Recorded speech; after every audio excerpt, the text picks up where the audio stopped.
Novela del celoso extremeño. Miguel de Cervantes Saavedra. No ha muchos años que de un lugar de Extremadura salió un hidalgo, nacido de padres nobles, el cual, como un otro pródigo, por diversas partes de España, Italia y Flandes anduvo gastando así los años como la hacienda, y, al fin de muchas peregrinaciones, muertos ya sus padres y gastado su patrimonio, vino a parar a la gran ciudad de Sevilla, donde halló ocasión muy bastante para acabar de consumir lo poco que le quedaba. Viéndose, pues, falto de dineros y aún no con muchos amigos, se acogió al remedio a que otros muchos perdidos de aquella ciudad se acogen, que es el pasarse a las Indias, refugio y amparo de los desesperados de España, iglesia de los alzados, salvoconducto de los homicidas, pala y cubierta de los jugadores, a quien llaman ciertos los peritos en el arte, añagaza general de mujeres libres, engaño común de muchos y remedio particular de pocos.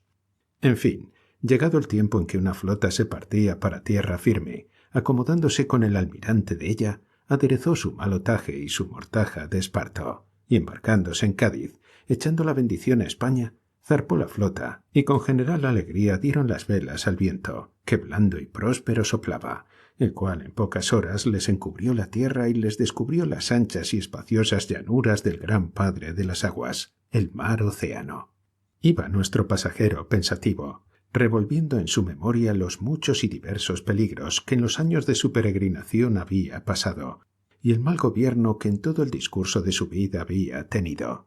Y sacaba de la cuenta que asimismo se iba tomando una firme resolución de mudar manera de vida y de tener otro estilo en guardar la hacienda que Dios fuese servido de darle, y de proceder con más recato que hasta allí con las mujeres. La flota estaba como en calma cuando pasaba consigo esta tormenta Felipo de Carrizales, que este es el nombre del que ha dado materia a nuestra novela. Tornó a soplar el viento, impeliendo con tanta fuerza los navíos, que no dejó a nadie en sus asientos, y así le fue forzoso a Carrizales dejar sus imaginaciones y dejarse llevar de solos los cuidados que el viaje le ofrecía, el cual viaje fue tan próspero que, sin recibir algún revés ni contraste, llegaron al puerto de Cartagena. Y por concluir con todo lo que no hace a nuestro propósito, digo que la edad que tenía Filipo cuando pasó a las Indias sería de 48 años, y en 20 que en ellas estuvo, ayudado de su industria y diligencia, alcanzó a tener más de 150.000 pesos ensayados. Viéndose, pues, rico y próspero, tocado del natural deseo que todos tienen de volver a su patria, pues puestos grandes intereses que se le ofrecían, dejando el Pirú, donde había granjeado tanta hacienda, trayéndola toda en barras de oro y plata, y registrada, por quitar inconvenientes, se volvió a España. Desembarcó en Sanlúcar, llegó a Sevilla, tan lleno de años como de riquezas. Sacó sus partidas sin zozobras, buscó sus amigos, hallólos todos muertos. Quiso partirse a su tierra, aunque ya había tenido nuevas que ningún pariente le había dejado la muerte. Y si cuando iba a Indias, pobre y menesteroso, le iban combatiendo muchos pensamientos, sin dejarle sosegar un punto en mitad de las ondas del mar, no menos ahora en el sosiego de la tierra le combatían, aunque por diferente causa, que si entonces no dormía por pobre, ahora no podía sosegar de rico, que tan pesada carga es la riqueza al que no está usado a tenerla ni sabe usar de ella, como lo es la pobreza al que continuo la tiene. Cuidados acarrea el oro y cuidados la falta de él, pero los unos se remedian con alcanzar alguna mediana cantidad y los otros se aumentan mientras más partes se alcanzan. Contemplaba Carrizales en sus barras, no por miserable, porque en algunos años que fue soldado aprendió a ser liberal, sino en lo que había de hacer de ellas, a causa que tenerlas en ser era cosa infructuosa, y tenerlas en casa, cebo para los codiciosos y despertador para los ladrones. Habíase muerto en él la gana de volver al inquieto trato de las mercancías, y parecíale que, conforme a los años que tenía, le sobraban dineros para pasar la vida, y quisiera pasarla en su tierra y dar en ella su hacienda a tributo, pasando en ella los años de su vejez en quietud y sosiego, dando a Dios lo que podía, pues había dado al mundo más de lo que debía. Por otra parte, consideraba que la estrecheza de su patria era mucha y la gente muy pobre, y que el irse a vivir a ella era ponerse por blanco de todas las importunidades que los pobres suelen dar al rico que tienen por vecino, y más cuando no hay otro en el lugar a quien acudir con sus miserias. quisiera tener a quien dejar sus bienes después de sus días, y con este deseo tomaba el pulso a su fortaleza, y parecíale que aún podía llevar la carga del matrimonio. Y empiniéndole este pensamiento, le sobresaltaba un tan gran miedo que así se le desbarataba y deshacía como hace a la niebla el viento. Porque de su natural condición era el más celoso hombre del mundo, aun sin estar casado, pues con sólo la imaginación de serlo le comenzaban a ofender los celos, a fatigar las sospechas y a sobresaltar las imaginaciones. Y esto con tanta eficacia y vehemencia que de todo en todo propuso de no casarse. Y estando resuelto en esto, y no lo estando en lo que había de hacer de su vida, quiso su suerte que, pasando un día por una calle, alzase los ojos y viese a una ventana puesta una doncella, al parecer de edad de 13 a 14 años, de tan agradable rostro y tan hermosa que, sin ser poderoso para defenderse, el buen viejo Carrizales rindió la flaqueza de sus muchos años a los pocos de Leonora, que así era el nombre de la hermosa doncella.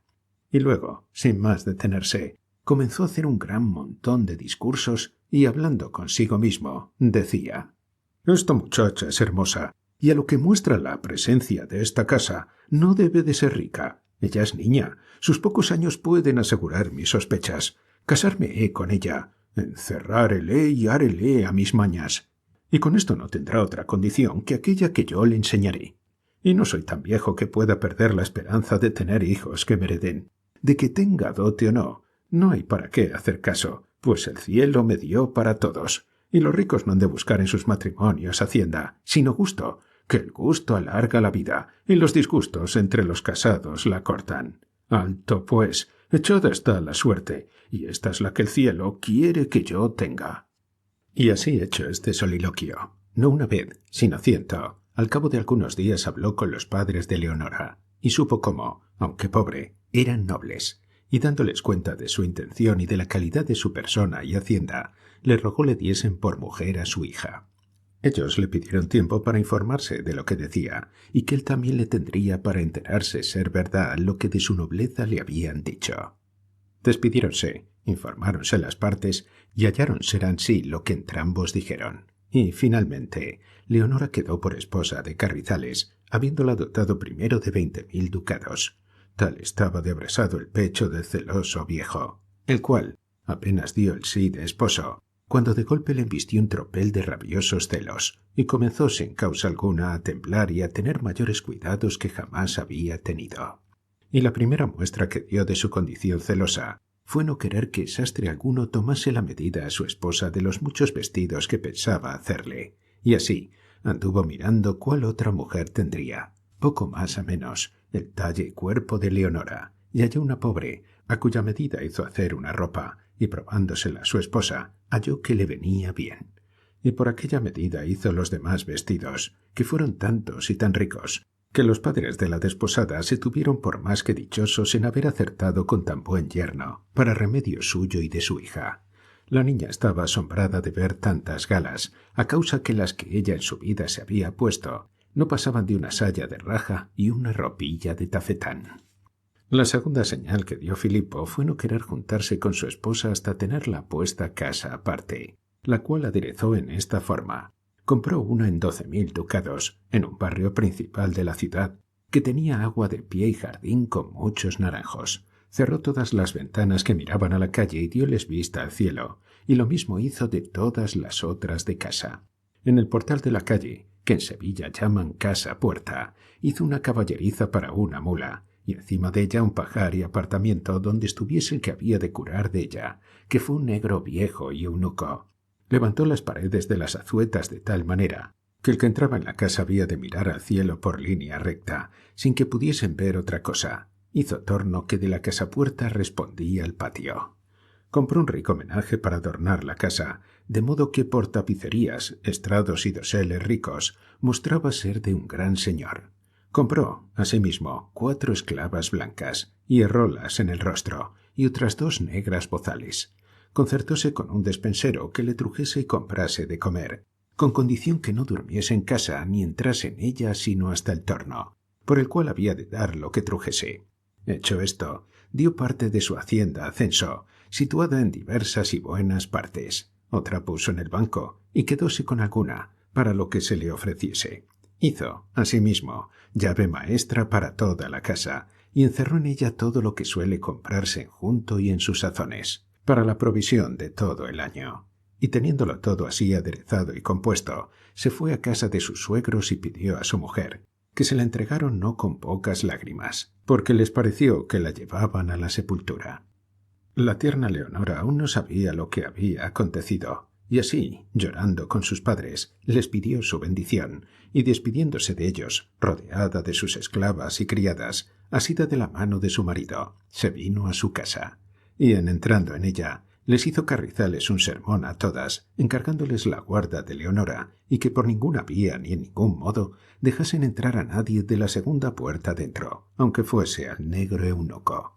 A quien más encargó la guarda y regalo de Leonora fue una dueña de mucha prudencia y gravedad, que recibió como para aya de Leonora, y que para que fuese superintendente de todo lo que en la casa se hiciese, y para que mandase a las esclavas y otras 2 doncellas de la misma edad de Leonora, que para que se entretuviese con las de sus mismos años asimismo había recibido.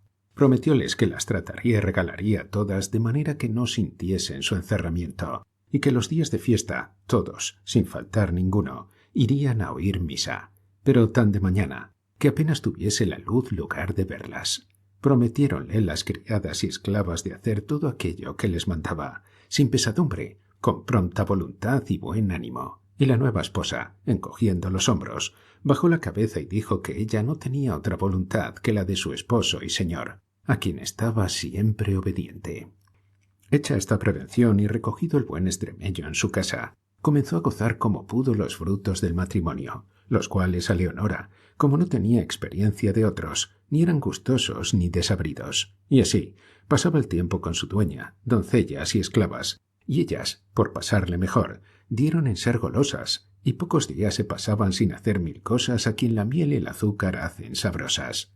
Sobrábales para esto en grande abundancia lo que había menester, y no menos sobraban en su amo la voluntad de dárselo, pareciéndole que con ello las tenía entretenidas y ocupadas, sin tener lugar donde ponerse a pensar en su encerramiento. Leonora andaba a lo igual con sus criadas, y se entretenía lo mismo que ellas, y aun dio con su simplicidad en hacer muñecas y otras niñerías, que mostraban la llaneza de su condición y la terneza de sus años, todo lo cual era de grandísima satisfacción para el celoso marido, pareciéndole que había acertado a escoger la vida mejor que se la supo imaginar, y que por ninguna vía la industria ni la malicia humana podía perturbar su sosiego. Y así, sólo se desvelaba en traer regalos a su esposa, y en acordarle le pidiese todos cuantos le viniesen al pensamiento, que de todos ellos sería servida. Los días que iban a misa, que, como está dicho, era entre 2 luces, venían sus padres y en la iglesia hablaban a su hija, delante de su marido, el cual les daba tantas dádivas que, aunque tenían lástima a su hija por la estrecheza en que vivía, la templaban con las muchas dádivas que Carrizales, su liberal yerno, les daba. Levantábase de mañana y aguardaba que el despensero viniese, a quien de la noche antes, por una cédula que ponían en el torno, le avisaban lo que había de traer otro día, y en viniendo el despensero, salía de casa a Carrizales, las más veces a pie, dejando cerradas las 2 puertas, la de la calle y la de en medio, y entre las 2 quedaba en negro. Íbase a sus negocios, que eran pocos, y con brevedad daba la vuelta, y encerrándose, se entretenía en regalar a su esposa y acariciar a sus criadas, que todas le querían bien, por ser de condición llana y agradable, y sobre todo, por mostrarse tan liberal con todas. De esta manera pasaron un año de noviciado e hicieron profesión en aquella vida, determinándose de llevarla hasta el fin de las suyas, y así fuera si el sagaz perturbador del género humano no lo estorbara, como ahora oiréis. Dígame ahora el que se tuviere por más discreto y recatado, ¿qué más prevenciones para su seguridad podía haber hecho el anciano Felipo? Pues aún no consintió que dentro de su casa hubiese algún animal que fuese varón. A los ratones de ella jamás los persiguió gato, ni en ella se oyó ladrido de perro. Todos eran del género femenino. De día pensaba, de noche no dormía. Él era la ronda y centinela de su casa y el Argos de lo que bien quería. Jamás entró hombre de la puerta dentro del patio. Con sus amigos negociaba en la calle, las figuras de los paños que sus alas y cuadras adornaban. Todas eran hembras, flores y boscajes. Toda su casa olía a honestidad, recogimiento y recato. Aun hasta en las consejas que en las largas noches del invierno en la chimenea sus criadas contaban, por estar él presente, en ningún género de lascivia se descubría. La plata de las canas del viejo, a los ojos de Leonora, parecían cabellos de oro puro, porque el amor primero que las doncellas tienen se les imprime en el alma como el sello en la cera. Su demasiada guarda le parecía advertido recato. Pensaba y creía que lo que ella pasaba, pasaban todas las recién casadas. No se desmandaban sus pensamientos a salir de las paredes de su casa, ni su voluntad deseaba otra cosa más de aquella que la de su marido quería. Solo los días que iban a misa veía las calles, y esto era tan de mañana que, si no era al volver de la iglesia, no había luz para mirallas. No se vio monasterio tan cerrado, ni monjas más recogidas, ni manzanas de oro tan guardadas, y con todo esto no pudo en ninguna manera prevenir ni excusar de caer en lo que recelaba, a lo menos en pensar que había caído. Hay en Sevilla un género de gente ociosa y holgazana, a quien comúnmente suelen llamar gente de barrio. Estos son los hijos de vecino de cada colación, y de los más ricos de ella. Gente baldía, atildada y meliflua, de la cual y de su traje y manera de vivir, de su condición y de las leyes que guardan entre sí, había mucho que decir, pero por buenos respectos se deja. Uno de estos galanes, pues, que entre ellos es llamado virote, mozo soltero, que a los recién casados llaman mantones, asestó a mirar la casa del recatado Carrizales, y viéndola siempre cerrada, le tomó gana de saber quién vivía dentro, y con tanto ahínco y curiosidad hizo la diligencia, que de todo en todo vino a saber lo que deseaba. Supo la condición del viejo, la hermosura de su esposa, y el modo que tenía en guardarla, todo lo cual le encendió el deseo de ver si sería posible expugnar, por fuerza o por industria, fortaleza tan guardada. Y comunicándolo con 2 virotes y un montón, sus amigos acordaron que se pusiese por obra, que nunca para tales obras faltan consejeros y ayudadores.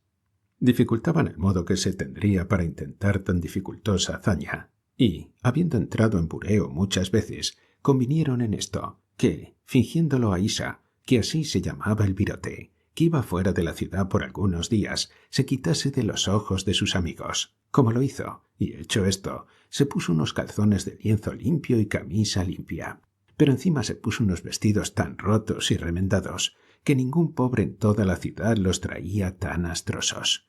Quitóse un poco de barba que tenía, cubrióse un ojo con un parche, vendóse una pierna estrechamente, y arrimándose a 2 muletas, se convirtió en un pobre tullido, tal que el más verdadero estropeado no se le igualaba. Con este talle se ponía cada noche a la oración a la puerta de la casa de Carrizales, que ya estaba cerrada, quedando el negro, que Luis se llamaba, cerrado entre las 2 puertas. Puesto allí Loaysa, sacaba una guitarrilla algo grasienta y falta de algunas cuerdas, y como él era algo músico, comenzaba a tañer algunos sones alegres y regocijados, mudando la voz por no ser conocido. Con esto se daba priesa a cantar romances de moros y moras, a la loquesca, con tanta gracia, que cuantos pasaban por la calle se ponían a escucharle, y siempre, en tanto que cantaba, estaba rodeado de muchachos. Y Luis, el negro, poniendo los oídos por entre las puertas, estaba colgado de la música del virote, y diera un brazo por poder abrir la puerta y escucharle más a su placer. Tal es la inclinación que los negros tienen a ser músicos. Y, cuando Loaysa quería que los que le escuchaban le dejasen, dejaba de cantar y recogía su guitarra, y acogiéndose a sus muletas, se iba. 4 o 5 veces había dado música al negro, que por solo él la daba, pareciéndole que, por donde se había de comenzar a desmoronar aquel edificio, había y debía ser por el negro, y no le salió vano su pensamiento, porque, llegándose una noche, como solía, a la puerta, comenzó a templar su guitarra, y sintió que el negro estaba ya atento, y llegándose al quicio de la puerta, con voz baja, dijo: «¿Será posible, Luis, darme un poco de agua, que perezco de sed y no puedo cantar?» «No», dijo el negro, «porque no tengo la llave de esta puerta, ni hay agujero por donde pueda dárosla». «Pues, ¿quién tiene la llave?», preguntó Loaysa. «Mi amo», respondió el negro, «que es el más celoso hombre del mundo, y si él supiese que yo estoy ahora aquí hablando con nadie, no sería más mi vida. Pero ¿Quién sois vos que me pedís el agua? Yo, respondió Loaysa, soy un pobre estropeado de una pierna que ganó mi vida pidiendo por Dios a la buena gente. Y juntamente con esto, enseño a tañer a algunos morenos y a otra gente pobre. Y ya tengo 3 negros, esclavos de 3 24, a quienes he enseñado, de modo que pueden cantar y tañer en cualquier baile y en cualquier taberna, y me lo han pagado muy bien. «Harto mejor os lo pagara yo», dijo Luis, «a tener lugar de tomar lición, pero no es posible a causa que mi amo, en saliendo por la mañana, cierra la puerta de la calle y cuando vuelve hace lo mismo, dejándome emparedado entre 2 puertas». «Por Dios, Luis», replicó Loaysa, que ya sabía el nombre del negro, «que si vos diésedes traza a que yo entrase algunas noches a daros lición, en menos de 15 días os sacaría tan diestro en la guitarra que pudiésedes tañer sin vergüenza alguna en cualquier esquina. Porque os hago saber que tengo grandísima gracia en el enseñar, y más, que he oído decir que vos tenéis muy buena habilidad, y a lo que siento y puedo juzgar por el órgano de la voz, que es atiplada, debéis de cantar muy bien». «No canto mal», respondió el negro, «pero ¿qué aprovecha?» «Pues no sé tonada alguna, si no es la de Estrella de Venus y la de Por un verde prado y aquella que ahora se usa que dice: a los hierros de una reja la turbada mano asida». «Todas esas son aire», dijo Loaysa, «para las que yo os podría enseñar, porque sé todas las del moro Abindarráez, con las de su dama Jarifa, y todas las que se cantan de la historia del gran Sofito Munibello, con las de la zarabanda lo divino, que son tales que hacen pasmar a los mismos portugueses, y esto enseño con tales modos y con tanta facilidad que, aunque no os deis priesa a aprender, apenas habréis comido 3 o 4 mollos de sal, cuando ya os veáis músico corriente y voliente en todo género de guitarra». A esto suspiró el negro y dijo: «¿Qué aprovecha todo eso, si no sé cómo meteros en casa?» «Buen remedio», dijo Loaysa, «procurad vos tomar las llaves a vuestro amo, y yo os daré un pedazo de cera, donde las imprimiréis de manera que queden señaladas las guardas en la cera, que por la afición que os he tomado, yo haré que un cerrajero amigo haga las llaves, y así podré entrar dentro de noche y enseñaros mejor que al preste Juan de las Indias, porque veo ser gran lástima que se pierda una tal voz como la vuestra, faltándole el arrimo de la guitarra, que quiero que sepáis, hermano Luis, que la mejor voz del mundo pierde de sus quilates cuando no se acompaña con el instrumento, ora sea de guitarra o clavicímbano, de órganos o de arpa, pero el que más a vuestra voz le conviene es el instrumento de la guitarra, por ser el más mañero y menos costoso de los instrumentos». «Bien me parece eso», replicó el negro, «pero no puede ser, pues jamás entran las llaves en mi poder, ni mi amo las suelta de la mano de día, y de noche duermen debajo de su almohada». «Pues haced otra cosa, Luis», dijo Loaysa, «si es que tenéis gana de ser músico consumado, que si no la tenéis, no hay para qué cansarme en aconsejaros». «¿Y cómo si tengo gana?», replicó Luis, «y tanta, que ninguna cosa dejaré de hacer, como sea posible salir con ella, a trueco de salir con ser músico».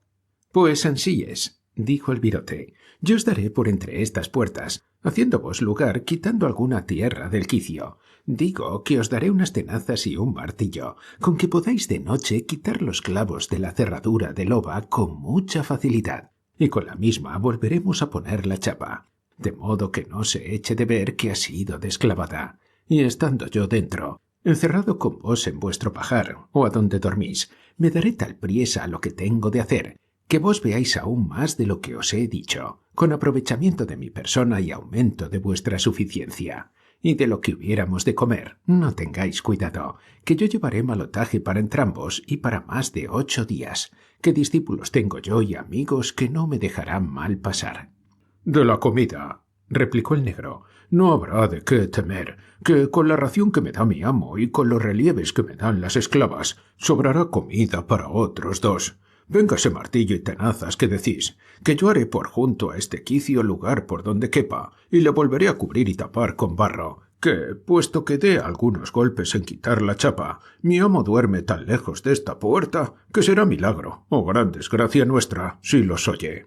«Pues a la mano de Dios», dijo Loaysa, «que de aquí a 2 días tendréis, Luis, Todo lo necesario para poner en ejecución nuestro virtuoso propósito y advertir en no comer cosas flemosas, porque no hace ningún provecho, sino mucho daño a la voz.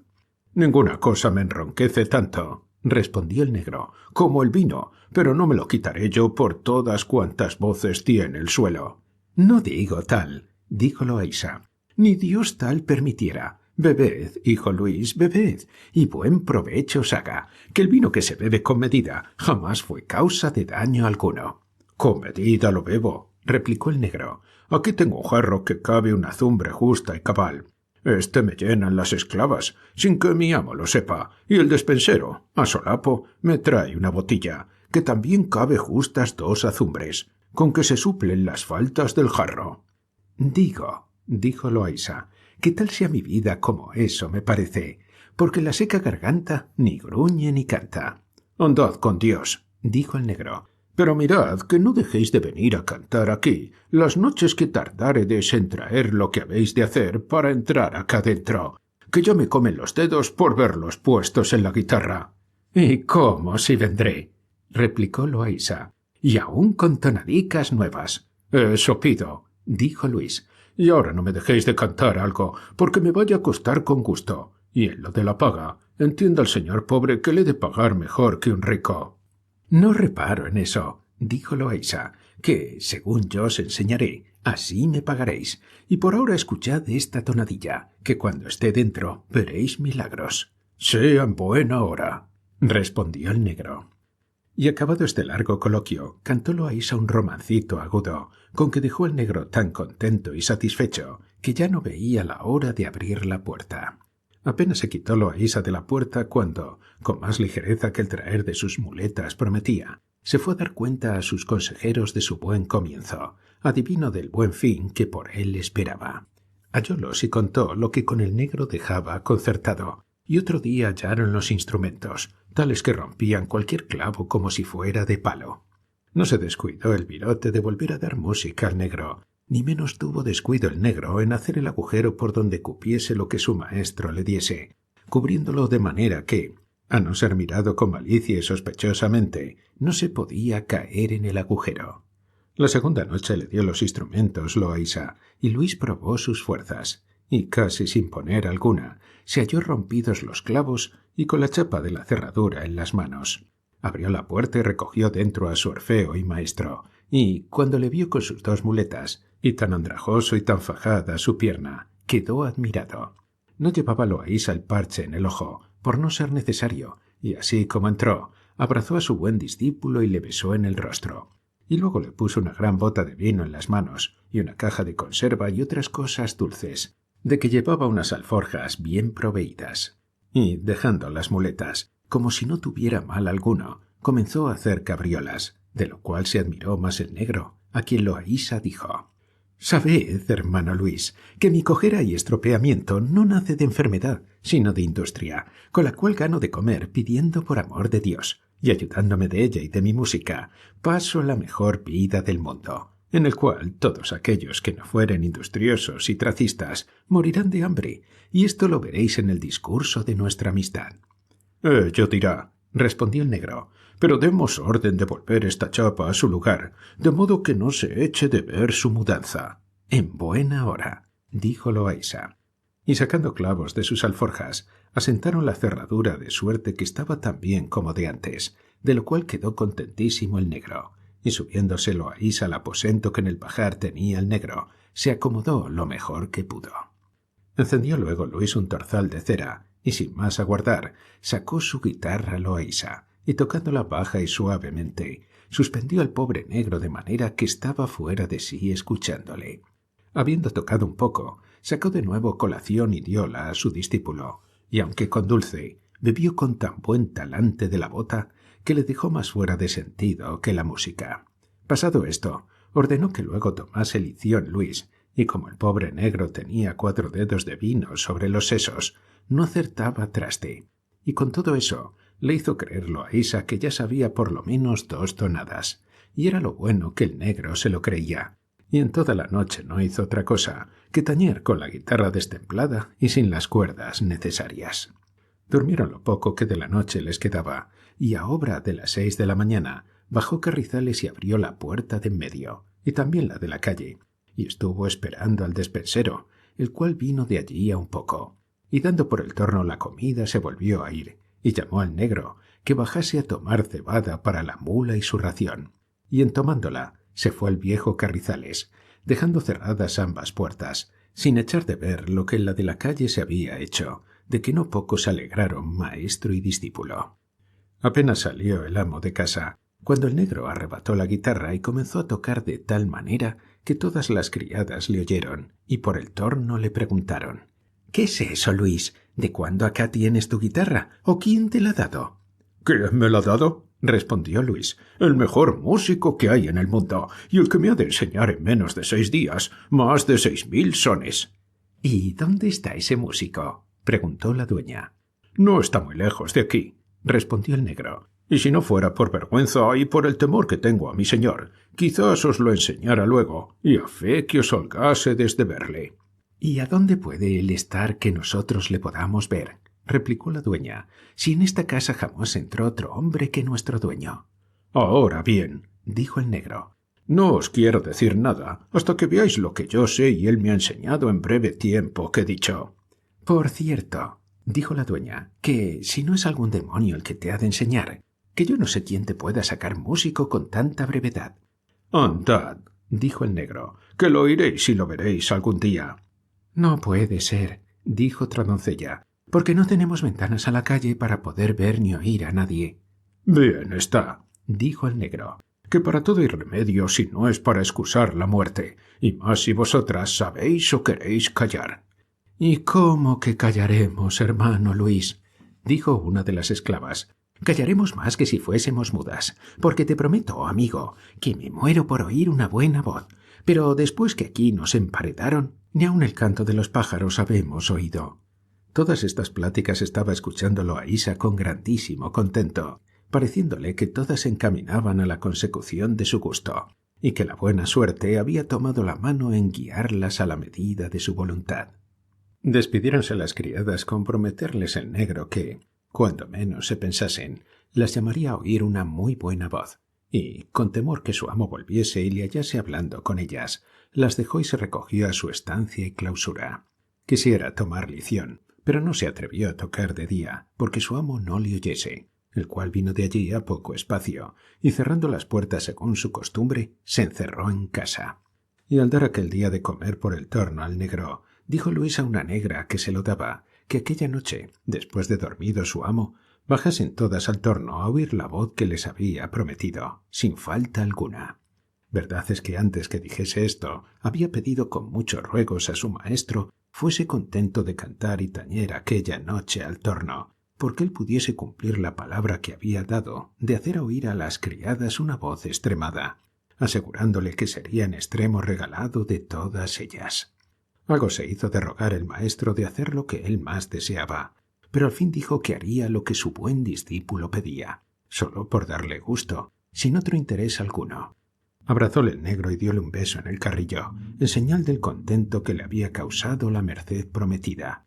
Y aquel día dio de comer a Loaísa tan bien como si comiera en su casa, y aún quizá mejor, pues pudiera ser que en su casa le faltara. Llegóse la noche y en la mitad de ella, o poco menos, comenzaron a cecear en el torno, y luego entendió Luis que era la cáfila, que había llegado, y llamando a su maestro, bajaron del pajar, con la guitarra bien encordada y mejor templada. Preguntó Luis quién y cuántas eran las que escuchaban. Respondiéronle que todas, sino su señora, que quedaba durmiendo con su marido, de que le pesó a Loaísa. Pero con todo eso, quiso dar principio a su designio y contentar a su discípulo, y tocando mansamente la guitarra, tales sones hizo que dejó admirado al negro y suspenso el rebaño de las mujeres que le escuchaba. Pues, ¿qué diré de lo que ellas sintieron cuando le oyeron tocar el pésame de ello y acabar con el endemoniado son de la zarabanda, nuevo entonces en España? No quedó vieja por bailar, ni moza que no se hiciese pedazos, todo a la sorda y con silencio extraño, poniendo centinelas y espías que avisasen si el viejo despertaba. Cantó asimismo Loaísa coplillas de la seguida, con la que acabó de echar el sello al gusto de las escuchantes, que ahincadamente pidieron al negro les dijese quién era tan milagroso músico. El negro les dijo que era un pobre mendigante, el más galán y gentil hombre que había en toda la pobrería de Sevilla. Rogáronle que hiciese de suerte que ellas le viesen y que no le dejase ir en 15 días de casa, que ellas le regalarían muy bien y darían cuanto hubiese menester. Preguntáronle qué modo había tenido para meterle en casa, y a esto no le respondió palabra. A lo demás dijo que, para poderle ver, hiciesen un agujero pequeño en el torno, que después lo taparían con cera, y que, a lo de tenerle en casa, que él lo procuraría. Hablólas también Loaysa, ofreciéndoles a su servicio, con tan buenas razones, que ellas echaron de ver que no salían de ingenio de pobre mendigante. Rogáronle que otra noche viniese al mismo puesto, que ellas harían con su señora que bajase a escucharle, a pesar del ligero sueño de su señor, cuya ligereza no nacía de sus muchos años, sino de sus muchos celos. A lo cual dijo Loaysa que si ellas gustaban de oírle sin sobresalto del viejo, que él les daría unos polvos que le echasen en el vino, que le harían dormir con pesado sueño más tiempo del ordinario. «Jesús, valme», dijo una de las doncellas, «y si eso fuese verdad, qué buena ventura se nos habría entrado por las puertas, sin sentillo ni merecello. No serían esos polvos de sueño para él, sino polvos de vida para todas nosotras y para la pobre de mi señora Leonora, su mujer, que no la deja a sol ni a sombra, ni la pierde de vista un solo momento. Ay, señor mío de mi alma, traiga esos polvos, así Dios le dé todo el bien que desea. Vaya y no tarde, tráigalos, señor mío, que yo me ofrezco a mezclarlos en el vino y a ser la escanciadora. Pluguiese a Dios que durmiese el viejo 3 días con sus noches, que otros tantos tendríamos nosotras de gloria.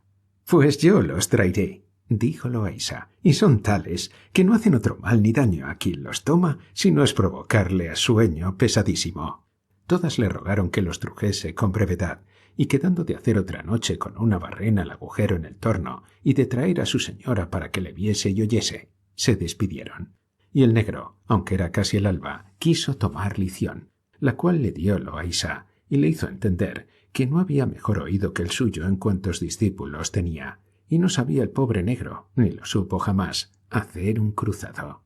Tenían los amigos de Loaysa cuidado de venir de noche a escuchar por entre las puertas de la calle, y ver si su amigo les decía algo o si había menester alguna cosa.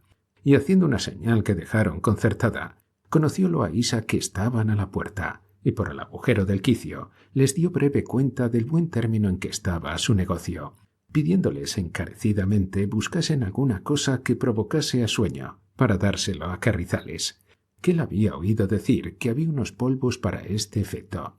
Dijéronle que tenían un médico amigo que les daría el mejor remedio que supiese, si es que le había, y animándole a proseguir la empresa y prometiéndole devolver la noche siguiente con todo recaudo, apriesa se despidieron.